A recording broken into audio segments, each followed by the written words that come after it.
At first, Lena Harper thought the gallery owner was insulting her because she looked poor. By the end of the afternoon, she realized he was insulting her because he was scared. The difference began with $100 bill. Victor Crane placed it on the glass counter without looking at the painting for more than 10 seconds.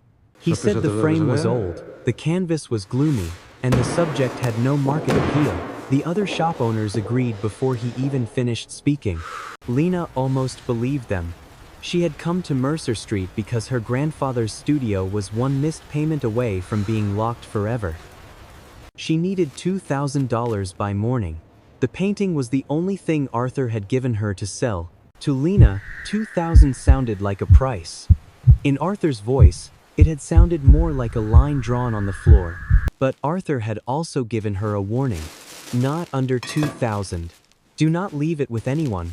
Do not let them touch the back. So when Victor pushed the 100 toward her, Lena did something that made the gallery change shape. She said no. Victor did not shout. You've been staring at that for too long. That would have been easier to understand. What do you Instead, see? he stared at the corner of the painting, where a small blue window glowed inside an otherwise empty room. Then he looked at the back of the frame, as if something hidden there had just spoken his name. For 1 second, the confident gallery owner looked like a man standing in front of an old crime scene. Then the mask came back. Nobody else will buy this, he said. Not for $2,000. Not for $200. Behind him, the others nodded too quickly. Lena looked from face to face and understood the first piece of truth. They were not trying to buy the painting. They were trying to make sure she never found out what it was. That morning, the painting had been leaning against a kitchen chair in her grandfather's house, wrapped in a faded cloth and tied with brown string. Arthur Hale was already awake when Lena came downstairs. He sat by the window in the gray cardigan she had patched twice. One hand around a cold mug of tea, his eyes fixed on the covered frame. Harper was the name on Lena's documents.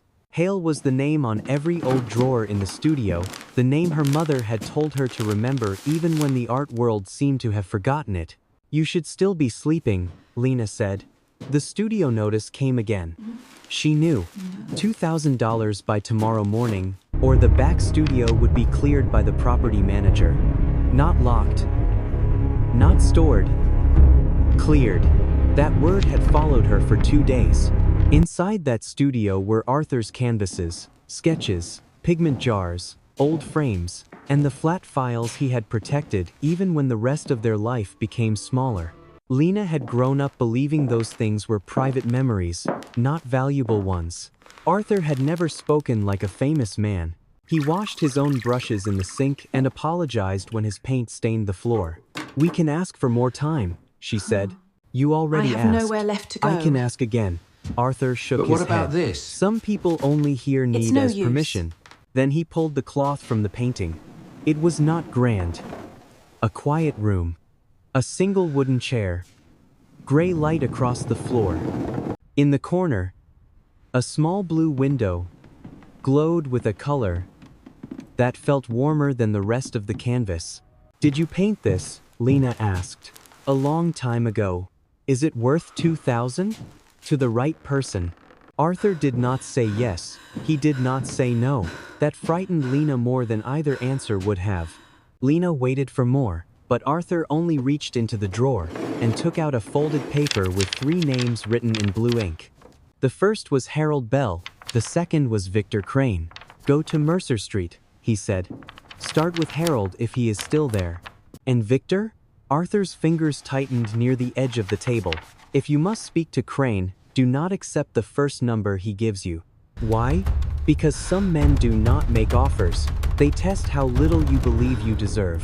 That was when he gave her the rules. Not under $2,000. Do not leave it with anyone. I hear. Do not let them touch I the understand. back. Lena turned the frame and saw the old brown paper sealed across it. There was a small tear near one corner, but nothing else looked unusual. What's behind it? Arthur looked at the paper for a long moment.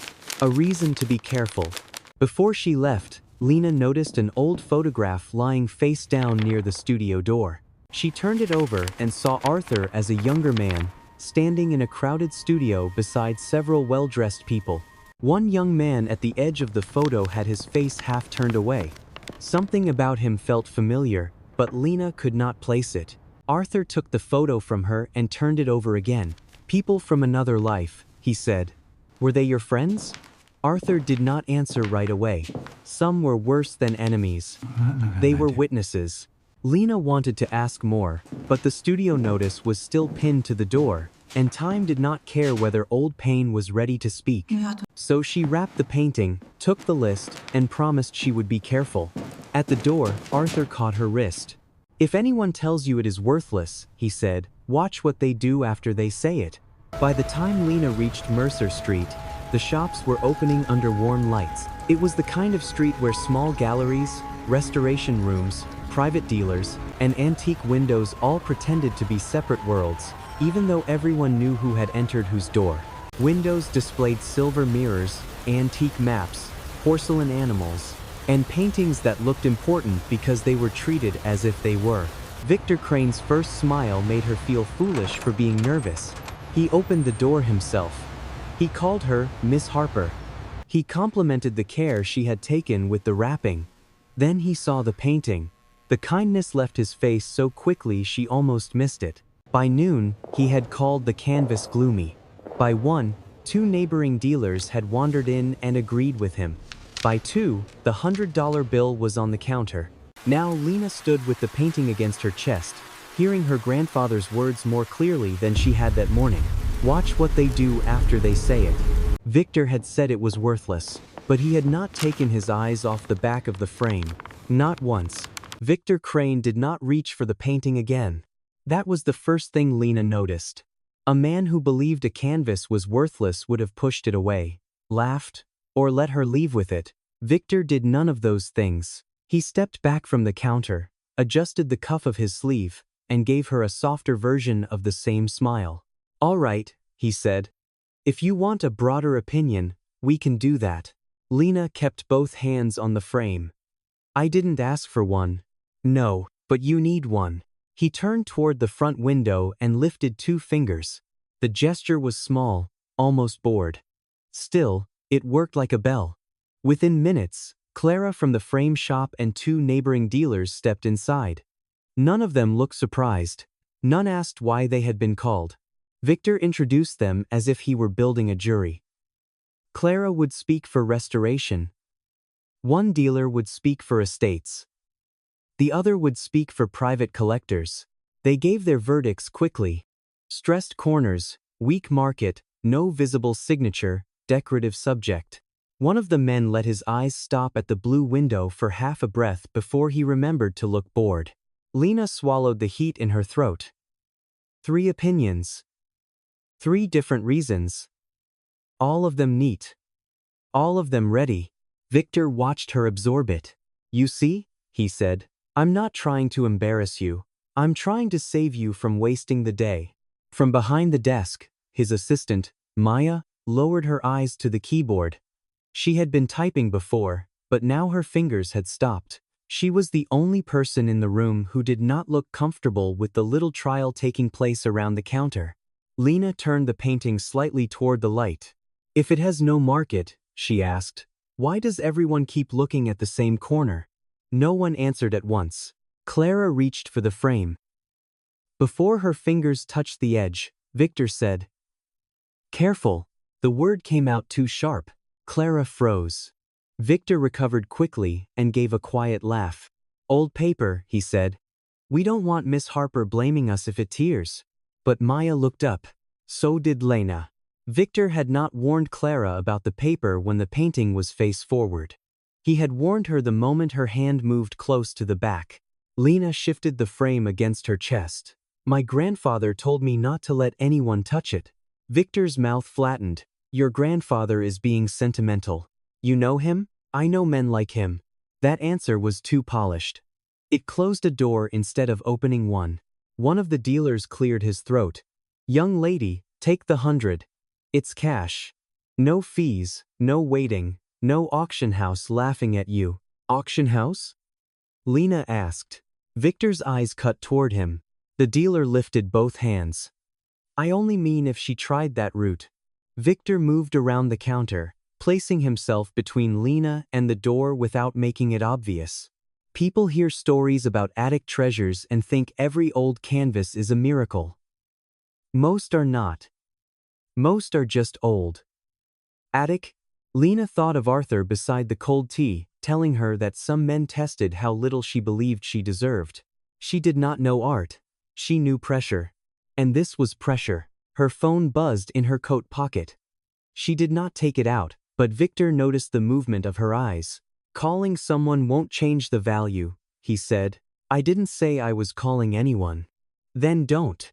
A small sound came from behind the desk. Maya had dropped a pen. It rolled once across the floor and stopped near Lena's shoe. When Maya bent to pick it up, she whispered so softly Lena almost thought she had imagined it. Don't sign anything. Lena looked down. Maya was already standing again, face blank, pen in hand. Victor turned back to the others. We're done here. The dealers nodded, but this time the agreement looked less certain. Clara avoided Lena's eyes. One of the men stared at the blue window again, then stepped away. Victor slid the $100 bill closer. One last time, he said. This is the highest offer you will get on this street. Before Lena could answer, his phone vibrated inside his jacket. Victor did not read it in the open. He turned half a pace away, checked the screen with his back angled toward her, and returned with the same smooth offer. Lena saw nothing on the screen, but she saw the way the others stopped breathing while he read it. That was enough. The $100 was not an offer. It was a door they were trying to close before she learned what waited behind it. Lena did not run from Crane Fine Art. She walked out slowly, because every hurried step would have given Victor something else to name for her. Panic. Guilt. Ignorance. He was good at naming things in ways that made them smaller. The bell above the gallery door gave a bright little ring behind her. Outside, Mercer Street looked almost gentle. Rain had left dark seams between the stones. Shop windows glowed with gold lamps and polished wood. A woman in a wool coat paused to admire a silver mirror. Two men carried a wrapped sculpture into a side entrance. Everything looked expensive enough to be trusted. Lena stood beneath the awning with her grandfather's painting against her chest and the $100 insult still burning behind her eyes. Victor appeared in the doorway. He did not follow her onto the sidewalk. He only rested one hand on the frame of the door, as if he owned the street as much as the gallery. Ask anywhere you like, he said. You'll come back. That should have sounded generous. It sounded rehearsed. Lena turned away before he could see how much the words had shaken her. The first shop was narrow and crowded with porcelain lamps. The owner, a thin woman with red glasses, listened until Lena said Victor Crane's name.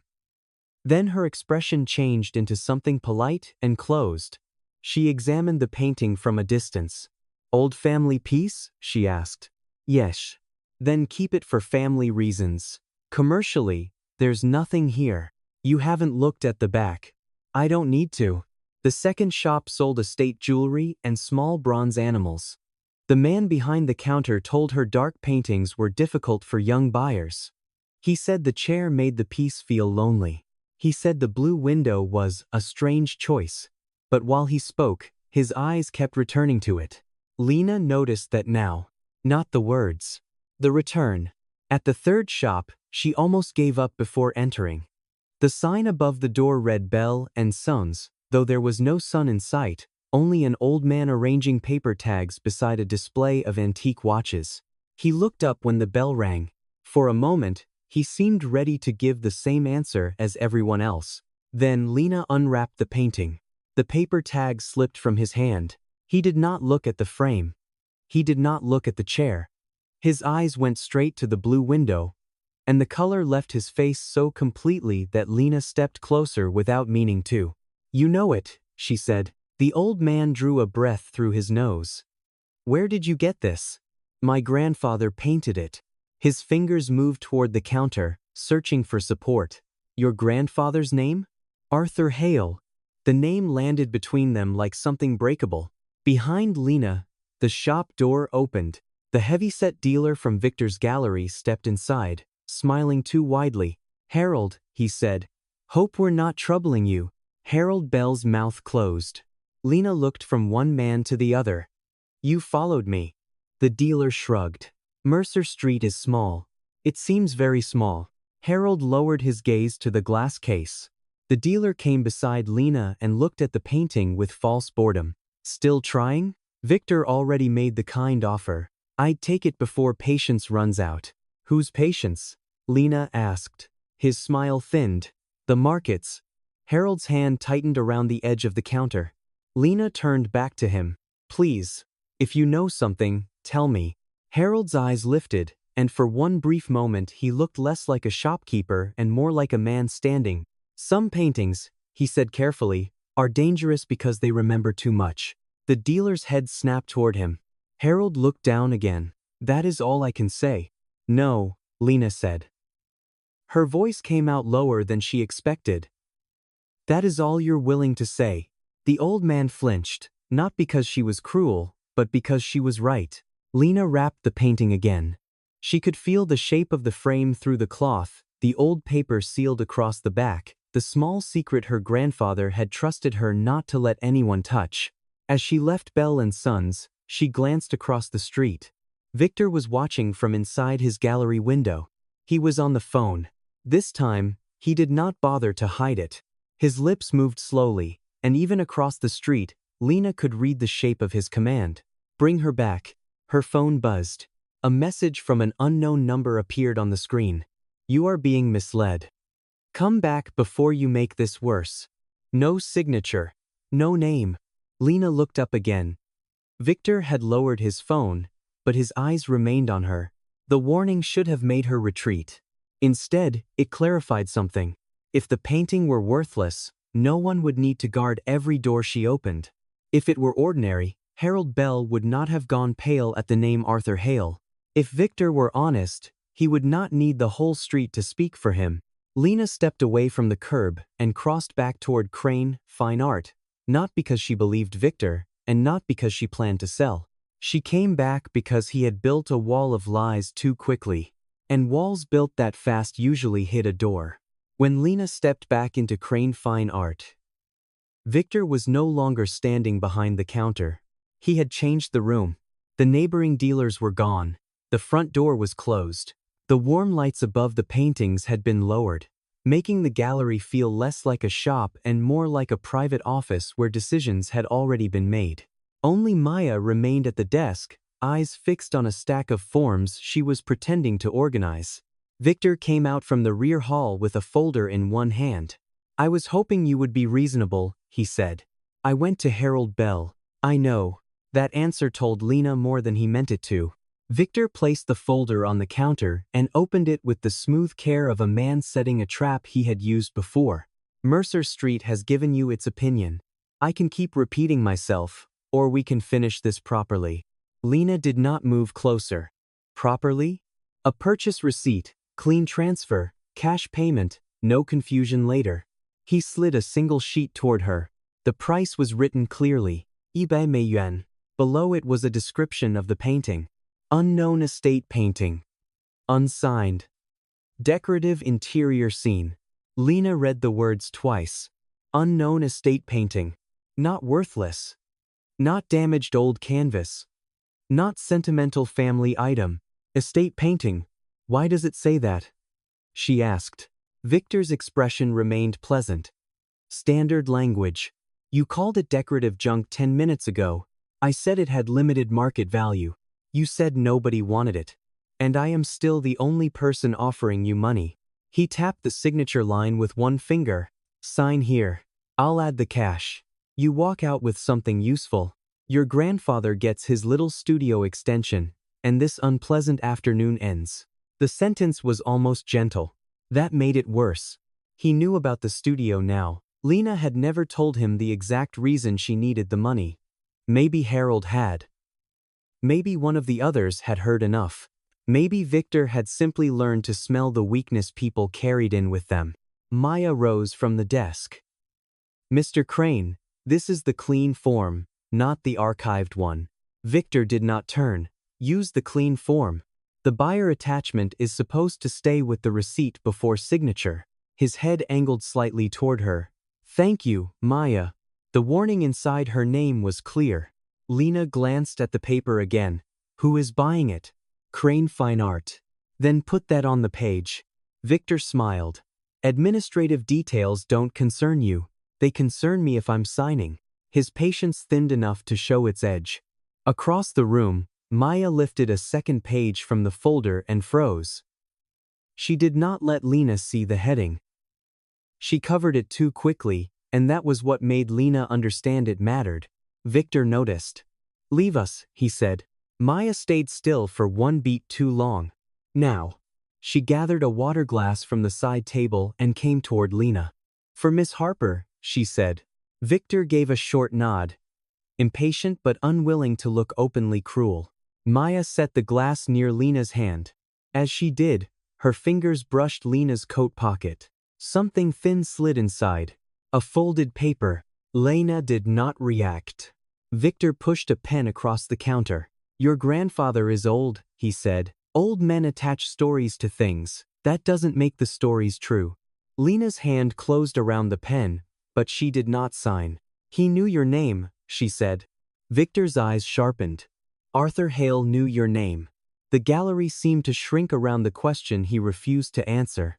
I know many names, Victor said. Then you know whether he was wrong. Your grandfather has been wrong for a very long time. It was the cruelest thing he had said, because it did not sound like an insult. It sounded rehearsed from an older argument, one Lena had never been allowed to hear. Her phone buzzed again. This time she took it out before Victor could stop her. A message from Maya appeared on the screen, though Maya was already walking back to the desk with her face carefully empty. Don't sign. Check your pocket outside. Victor saw the light of the phone and stepped forward. No phones during a transaction. There is no transaction. Not until you make one. He reached for the paper as if to straighten it, but his other hand moved toward the painting. Lena pulled the frame back. The pen rolled off the counter and struck the floor. For a moment, no one bent to pick it up. Then Lena folded the receipt without signing it and slid it back across the glass. My grandfather told me 2,000, she said. But I think you just proved this is worth more than money. Victor's face hardened. If you leave with that painting, he said, each word quiet and flat, you may not like the story people hear by tonight. Lena tucked the frame under her arm and walked to the door. This time, Maya did not look away. The first thing Lena did outside was keep walking. Not because she knew where to go, but because stopping in front of Crane Fine Art felt like giving Victor another chance to open the door and tell her what her own fear meant. She crossed the street, past Bell and Sons, and slipped into the narrow alley beside a coffee shop. Only when the gallery window was no longer in sight did she set the painting against the brick wall and reach into her coat pocket. Maya had given her two things. The first was a copy of the receipt. It looked almost identical to the one Victor had pushed across the counter, except this version had not been cleaned up. A thin line of text at the bottom listed the buyer, Blue Room Holdings LLC. Below that was a reference number. Braar, Nilshaven. Lena stared at the last three letters. Arthur Hale. The second item was smaller, folded twice. It was a torn strip from a printed schedule. Private viewing 8 p.m. Lotheldorf Catalog. Opening range 80 m. For several seconds, Lena could not make the number belong to the painting beside her. Millions belong to buildings, companies, families with names carved into museums. Not to a canvas wrapped in old cloth. Not to the same picture Victor had called gloomy. A cafe door opened nearby, spilling out the smell of espresso and rain-damp coats. Lena folded the papers fast and held the painting closer. Her phone buzzed. Unknown number. Walk to the service lane behind the bookstore. Don't look back. Lena almost ignored it. Then another message appeared. It's Maya. She took the service lane. Maya waited behind a delivery truck with her coat pulled tight and her hair tucked beneath a scarf. Away from the desk, without Victor's voice filling the space around her, she looked younger and more frightened. You have 3 minutes, Maya said. Maybe less. What is Blue Room Holdings? A holding company Victor uses when he doesn't want Crane Fine Art attached to a purchase. So he was lying. He was lying before he spoke. Lena handed her the schedule strip. 80 million? That's the opening range, not the ceiling. Lena looked down at the painting. The cloth had slipped enough to show the corner of the blue window. My grandfather needed $2,000 to save his studio. Maya's expression changed, but she did not offer pity. That made Lena trust her more. Victor doesn't care what your grandfather needs. He cares who your grandfather was. Was? Maya swallowed. I don't know the whole story. I only know Victor recognized the painting. He told someone it had to be moved before anyone connected it to Hale. He said Hale? He said Arthur Hale. The name sounded different in Maya's mouth. Not like the name of an old man who forgot where he left his glasses. Like a name from a book someone had tried to remove from a library. Lena forced herself to stay inside the moment. Why help me? Maya looked toward the gallery. Because I have watched Victor make poor people apologize for being cheated. I told myself it was business. Today he looked at you like you were holding evidence. A black car slowed near the mouth of the lane.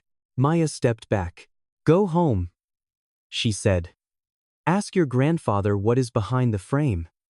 But don't open it yourself. Victor said the back is the only reason the lot can't be cleaned. Cleaned? His word, not mine. The car moved on, but neither of them relaxed. Maya took out her phone and showed Lena one image before hiding the screen again. It was a message thread from Victor. Girl still holding it. Private room stays at 8. Prepare alternate provenance. Lena read the last two words twice. Alternate provenance. Even she understood enough now. If Victor could not steal the painting cleanly, he would steal its history. Maya put the phone away. If he creates a new ownership trail before the viewing, it becomes harder to challenge. Collectors like secrets. Lena thought of Arthur's studio notice. The printed deadline. Cleared. Catalogued. Released. The world had so many gentle words for taking things away. She picked up the painting. I need to call my grandfather. Use a different street, Maya said. And Lena?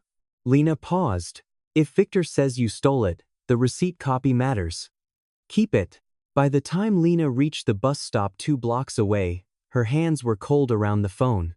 Arthur answered on the 5th ring. Did Harold see it? He asked. Yes, Lena said. And Victor did too. Silence passed through the line. Grandpa, she said. Who is Victor Crane? Arthur did not answer. Then she heard the slow scrape of his chair against the kitchen floor. Come home, he said. Tell me what's happening. Come home with the painting. They're trying to sell it tonight. Before 8. Arthur's breathing changed. Listen to me carefully, he said. Whatever he offered, whatever he threatened, do not let that man touch the back of the frame. He already tried. And now he will try harder. Lena looked at the covered painting beside her on the bench.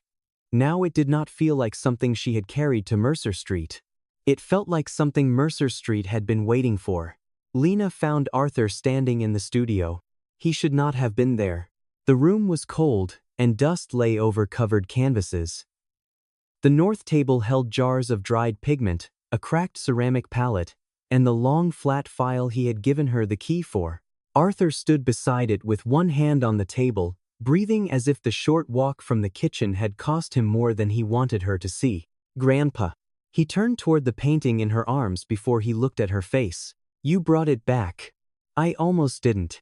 That made him close his eyes. Lena set the painting on the table. The papers Maya had given her lay folded in her coat pocket. She took them out and placed them beside the frame. Blue Room Holdings, she said. Private viewing at 8. Opening range 80 million.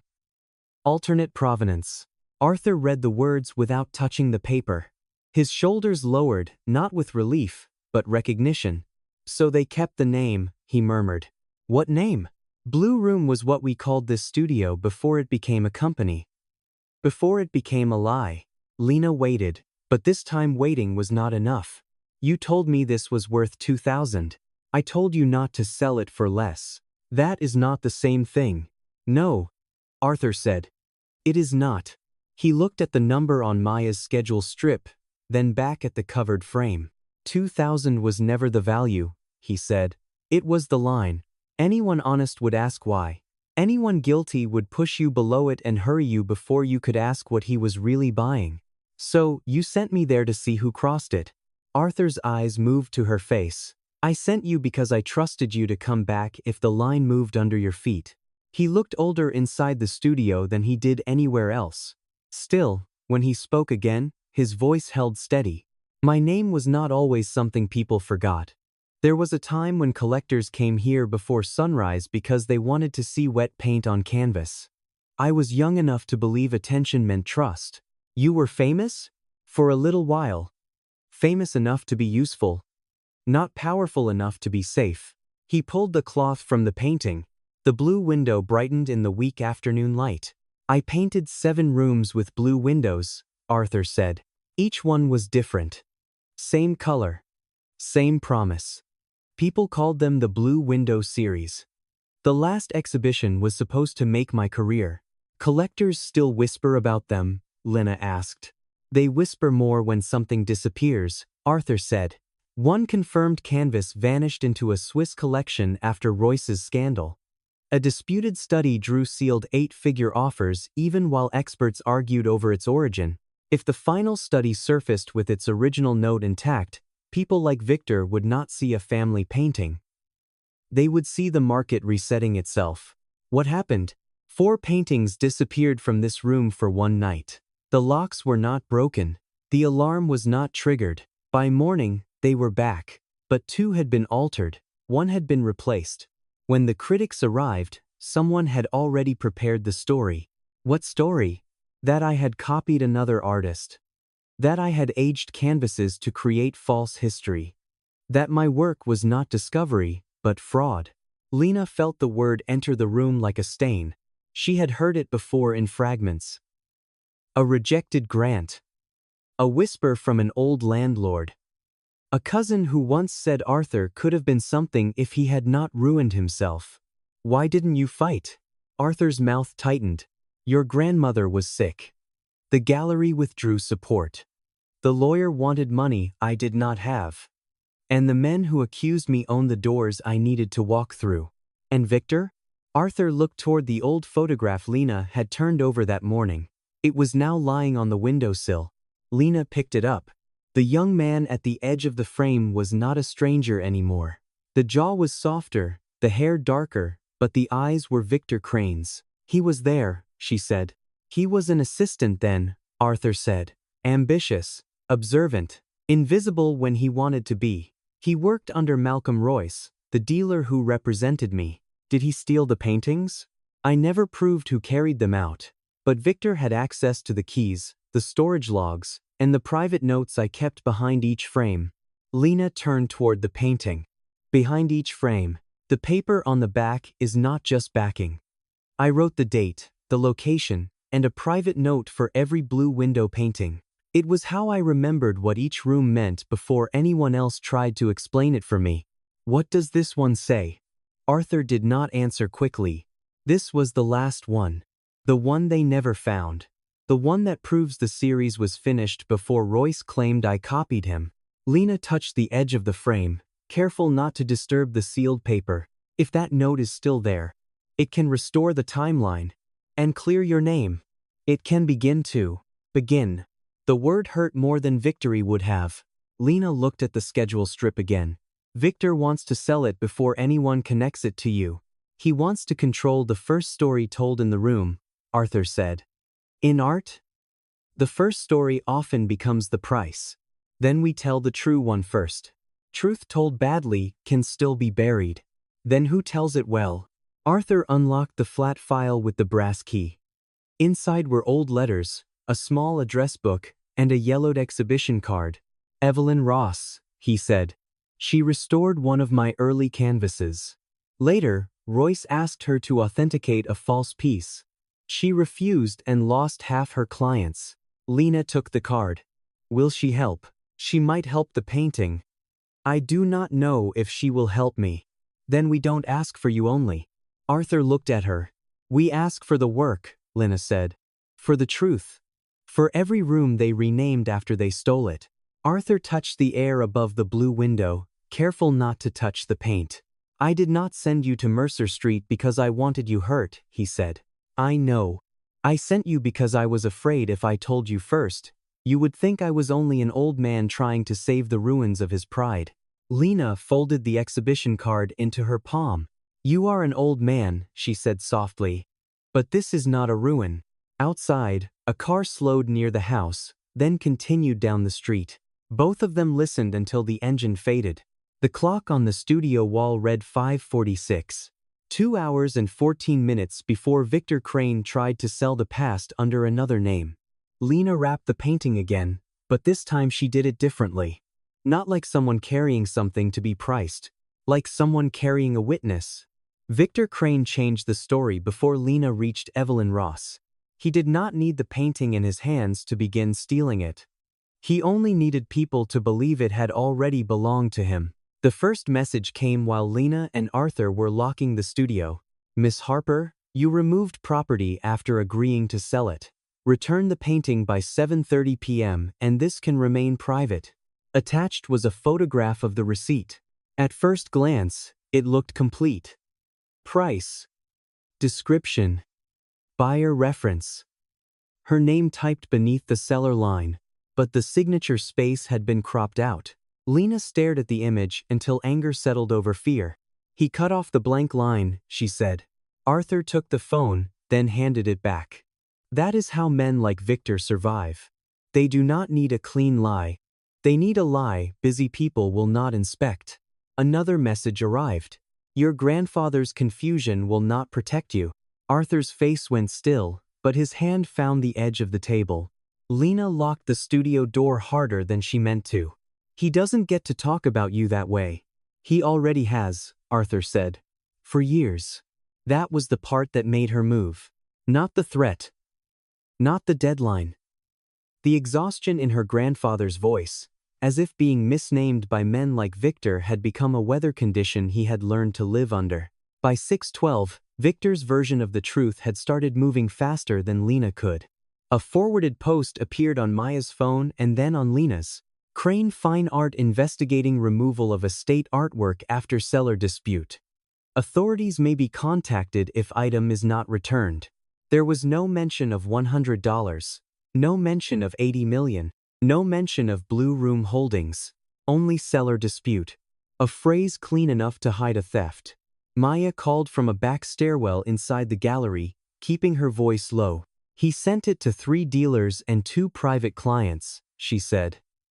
He's making you look unstable before you arrive anywhere important. Can he stop Evelyn from seeing it? He can try.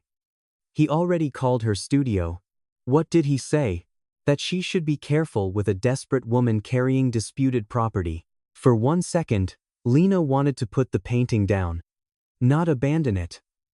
Just stop carrying all the weight other people kept placing inside its frame. Then she remembered Victor looking at the back of it. She remembered Harold Bell losing color at Arthur's name. She remembered Maya whispering, "Don't sign anything. Send me the original receipt copy," Lena said. I did. And the screenshot of the alternate provenance message.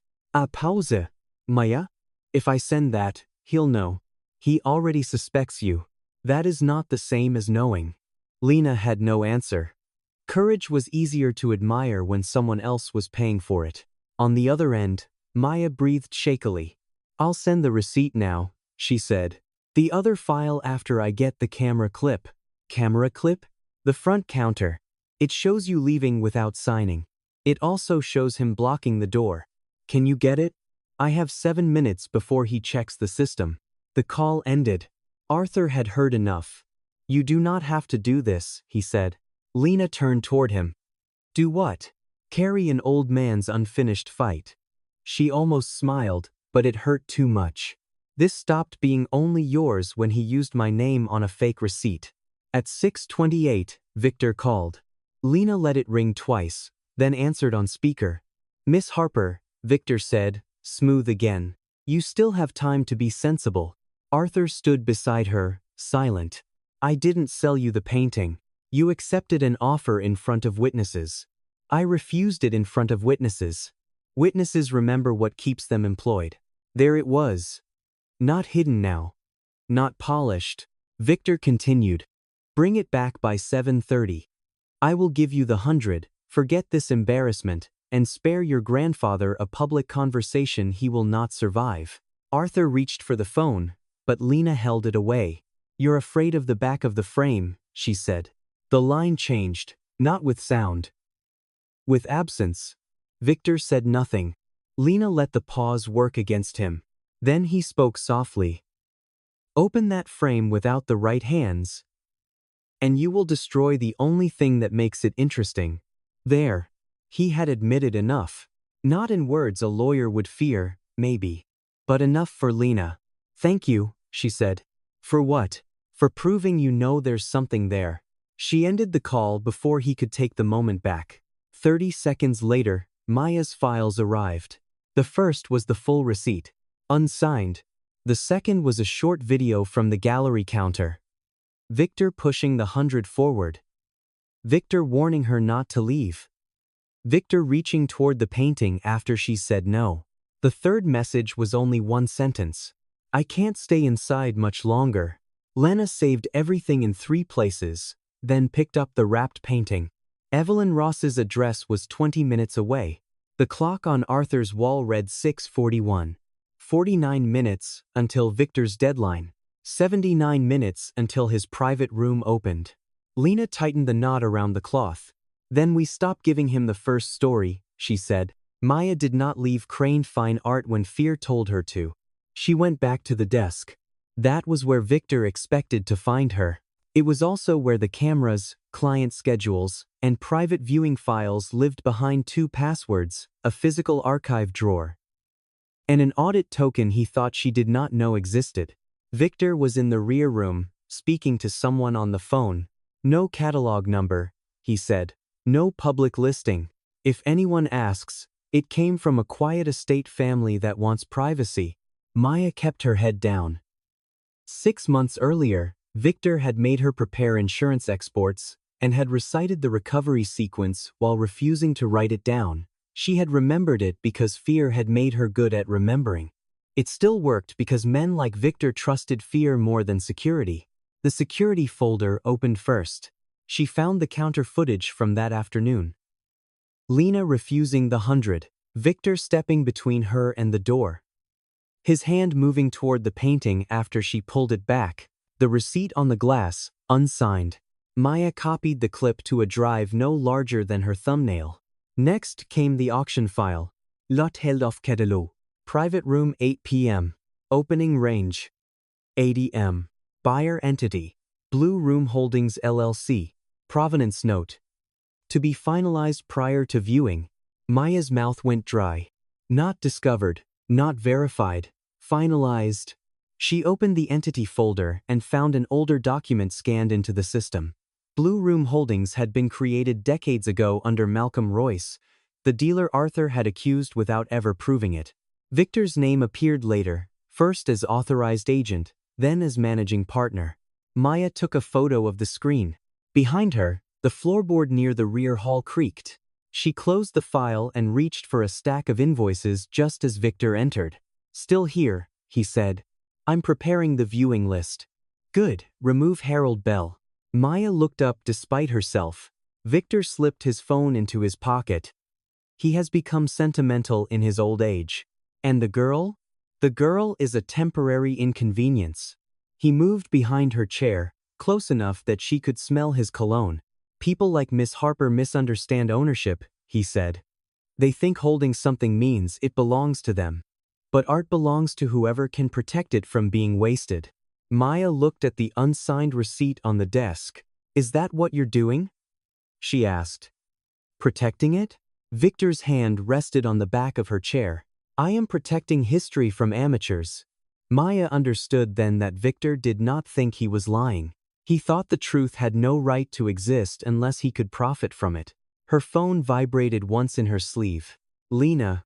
We're almost at Evelyn Ross's studio. Maya did not answer.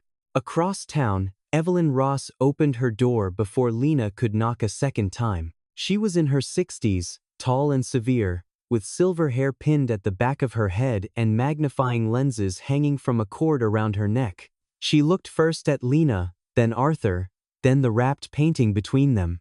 "Arthur Hale," she said. Arthur gave a small nod. "Evelyn, I heard you were dead." "I was edited." Something moved behind Evelyn's careful face. "Come in." Her studio smelled of linen, varnish, and clean wood. No painting hung for decoration. Every object seemed to be waiting for evidence. Lena placed the canvas on Evelyn's work table. Arthur stayed near the door, as if he had not decided whether he had permission to enter his own past. Evelyn unwrapped the painting without touching the back. The blue window appeared under the white lamp. She took a breath, leaned closer, and became entirely still in the way only experts could be still. "Royce said this one never existed," she said. Arthur's voice was rough. "Royce said many useful things." Evelyn examined the brushwork, the underpainting near the chair leg, the pigment in the blue. Then she turned the frame slightly and studied the sealed paper. "This cannot be opened quickly." "We don't need quick," Lena said. "We need true." Evelyn looked at her then. "You have until 8, don't you?" Lena placed Maya's printouts on the table. Evelyn read them. When she reached alternate provenance, her mouth tightened. "That phrase is where theft puts on a suit." Arthur closed his eyes. Evelyn went to a cabinet and removed a thin blade, cotton gloves, a small humidity pack, and a camera. "If the note is intact, we document every second. No touching without recording. No claim without sequence." Lena nodded. Her phone lit up. A message from Maya.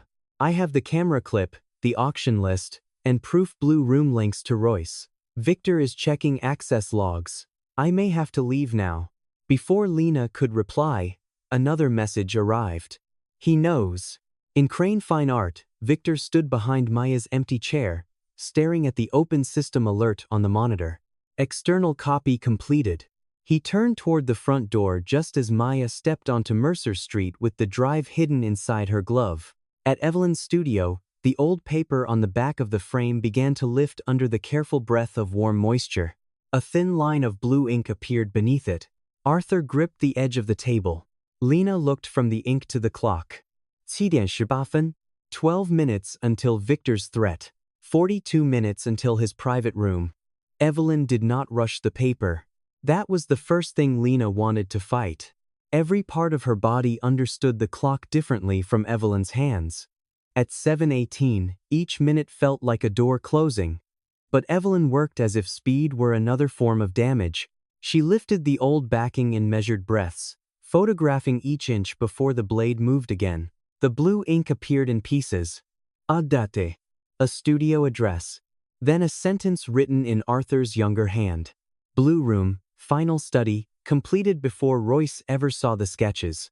Arthur leaned over the table and covered his mouth with one trembling hand.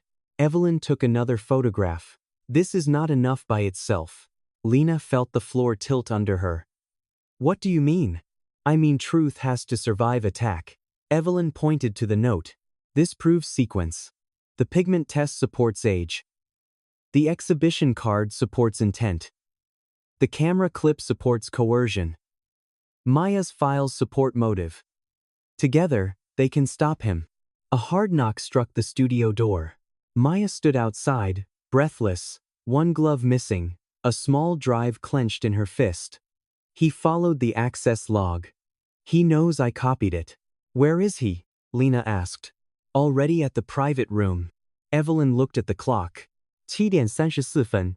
Victor's first deadline had passed. His second was 26 minutes away. The private viewing was held above an old auction house on Carrington Avenue, in a room with no sign on the street and no catalog on the table. Collectors arrived through a side entrance. Their names were checked against a list that did not exist for the public. Victor Crane stood near the covered easel as if he had never been worried. By the time Lena entered with Arthur, Evelyn, and Maya, he was already speaking. "Ladies and gentlemen, I apologize for the unusual security around tonight's presentation. Some works require discretion before full provenance is released." A few guests turned. Victor saw Lena and changed before most of them noticed. His surprise became concern. His concern became performance. And here, he said, is the reason discretion was necessary. Lena felt every face move toward her. Victor gave the room a sad smile. Miss Harper was offered a fair purchase for a family painting earlier today. She accepted the terms, left with the artwork before paperwork was completed, and has since been encouraged by outsiders to believe she possesses something she does not understand. He paused just long enough to sound regretful. This is not uncommon when money enters a grieving family. Arthur's hand tightened around his cane. Lena wanted to answer the insult first. Evelyn touched her wrist. Not yet. Victor continued, I have no wish to embarrass her, but I also cannot allow disputed property to derail a legitimate viewing. Then show them the full receipt, Lena said. Victor turned slowly. Excuse me? The full receipt. Not the version you cropped. A murmur moved through the collectors. Victor nodded to one of his assistants. Of course. The assistant placed a printed document on the front table. It was the cropped image Lena had seen. Price, item description, buyer reference, her typed name. No signature line. Victor spread one hand. As you can see. No, Maya said. Her voice was not loud, but it landed cleanly. Victor looked at her as if she had broken something expensive. Maya stepped forward and connected the small drive to the room's display screen. Her fingers shook only once. The video opened on the gallery counter. Victor's own voice filled the room. 100, highest offer, leave the painting, go home. Then Lena's refusal. Then Victor stepping between her and the door. Then the receipt on the counter, unsigned. The cropped image appeared beside the full document. The missing signature line did more damage than any accusation could have. Victor's jaw worked once. An incomplete transaction does not change the fact that Miss Harper misrepresented ownership. Evelyn stepped forward with her camera case. No, but it proves you did. She placed a sequence of photographs on the table, each one numbered and time-stamped. The sealed backing. The lifted paper. The blue ink. The date. Arthur's private note. Private note and N10. Then she placed the exhibition card beside them.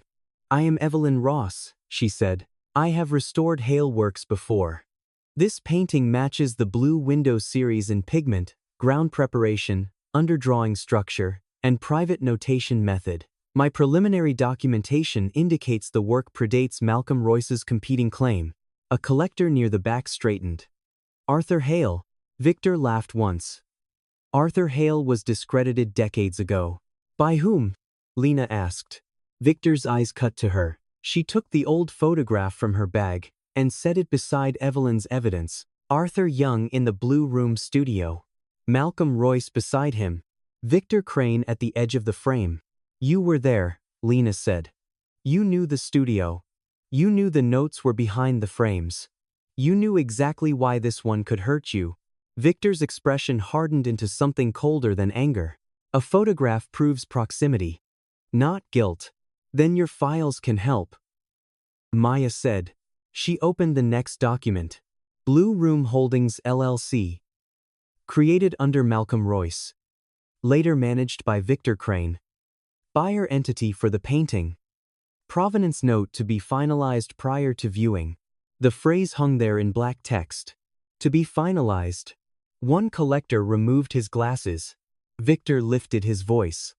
This is being twisted by an assistant who stole private company materials and a desperate family trying to inflate an heirloom. Harold Bell's voice answered from the doorway. No. Everyone turned. The old dealer stood with one hand against the doorframe, breathing hard from the stairs. Clara from the frame shop stood behind him. Harold looked at Lena first. I should have said it in my shop, he told her. I knew the window. I knew the name. And I let fear choose my words. Victor's face darkened. Harold, be careful. I have been careful for 30 years, Harold said. That is why men like you keep winning. Harold stepped inside. Arthur Hale was not a fraud. We all heard the rumors before the review ever printed. We all knew Royce's people had been in that studio. But Royce controlled exhibitions, buyers, critics. A small dealer who contradicted him lost access. So we lowered our eyes and called it uncertainty. Arthur had not moved. For most of the confrontation, he had stood beside Evelyn like a man watching strangers argue over the shape of his own wound. Now he came forward. Victor looked almost relieved. An old man was easier to dismiss than a document. Arthur, he said softly, do not make your granddaughter carry your delusions in public. Lena stepped toward him, but Arthur raised one hand. His voice was thin but clear.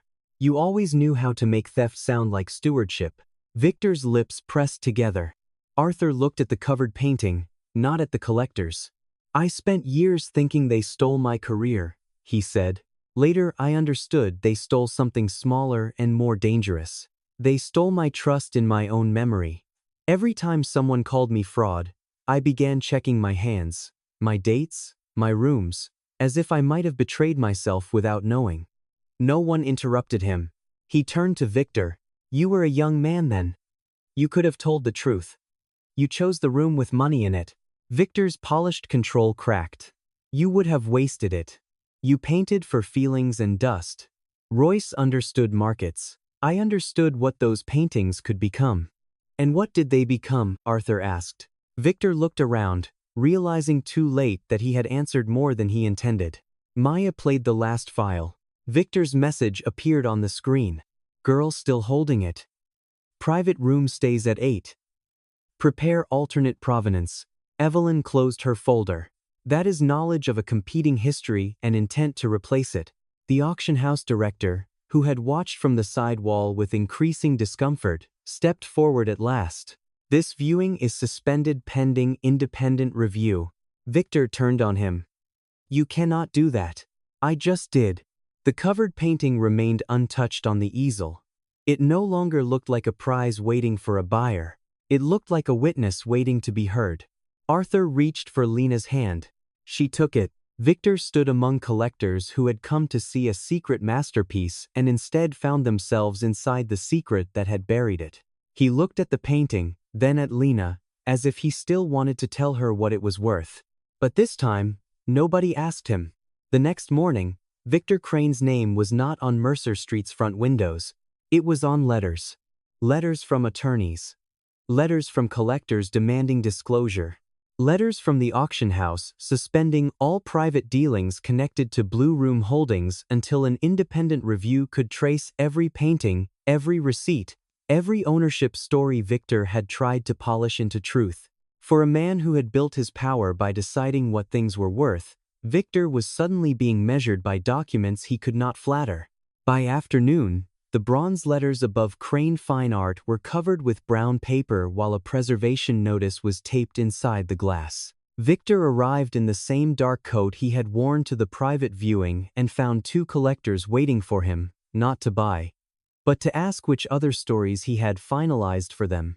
Across Mercer Street, shop owners watched from behind their windows. For years, they had nodded too quickly when Victor needed a room to agree with him. This time, no one nodded at all. The investigation did not end in one clean moment. It moved slowly, through ledgers, scanned files, old gallery contracts, and phone records. Malcolm Royce was dead, but his signatures were not. His company names were not. The people who had looked away were not all gone either. Harold Bell gave a sworn statement. Clara from the frame shop admitted Victor had warned several dealers not to contradict him. Maya handed over the drive, resigned before Victor could fire her, and spent 2 days expecting to regret it. On the 3rd day, Evelyn Ross called and offered her a place in the Restoration Archive. Not as a reward, Evelyn said. As work. Real work. Maya accepted before fear had time to dress itself as caution again. Arthur's painting did not sell that week. Lena refused every private offer that came through Evelyn's studio. Some arrived with numbers so large she had to read them twice. One collector promised discretion. Another promised immediate payment. A third offered to cover the studio, the house, and every medical bill Arthur might ever need. Lena thanked them and said no. Not because money did not matter. It did. The studio notice was still pinned to the door. The rent was still due. Arthur's medicine still had prices printed on the labels. But selling the painting quickly would have turned it into the same thing Victor wanted it to be. A secret with a price tag. Evelyn helped contact a non-profit arts foundation that specialized in disputed provenance. They paid the emergency fee to preserve the studio for 30 days while the Hale archive was catalogued. Not charity, the director explained. Preservation. Lena kept the receipt. $2,000. At last, that number did not feel like humiliation. It felt like a line she had held long enough for the truth to cross. 3 weeks later, the first public notice appeared. Preliminary review supports attribution to Arthur Hale, Blue Window Series. Arthur read the sentence at the kitchen table. He did not cry. He only removed his glasses and set them beside the cold tea. Lena knew better now than to ask if he was all right. Instead, she sat with him until his breathing evened. The restored studio opened quietly, without champagne or wealthy strangers speaking over the walls. Evelyn insisted the first visitors should be students from the neighborhood arts program, because children, she said, had not yet been trained to confuse price with seeing. The painting was placed on the north wall, not under dramatic light, but near the real window where Arthur had painted so many mornings away. Beside it was a small card. Arthur Hale, Blue Room, Final Study. Recovered from the artist's private studio. Attribution under independent review. Lena looked at the card for a long time. Recovered. Not discovered. Not acquired. Not rescued by a collector with a checkbook. Recovered. Arthur stood beside her, thinner than before, but straighter in that room than he had stood anywhere in years. A little girl from the arts program stepped close to the painting. She was maybe 8, with paint on her sleeve, and a serious frown that made Lena think of Arthur at the kitchen table. "Why is the window blue?" the girl asked. No adult rushed to answer. Arthur looked at Lena. For years, people had answered for him. Critics, dealers, men with contracts, men with keys, men who thought the first story belonged to whoever spoke the loudest. This time, Arthur nodded for Lena to try. She looked at the painted room, the empty chair, the small square of blue that had survived dust, fear, and Victor Crane's hands reaching for it. Then she looked at the real window across the studio, where afternoon light touched the floorboards in almost the same place. Maybe, Lena said, he wasn't painting the way out. The little girl waited. Lena smiled at her grandfather. Maybe he was painting the way back. Arthur touched the frame once, gently, not to claim it, but to greet it. And in the blue glass of the old window, Lena saw both of them reflected clearly enough to stay.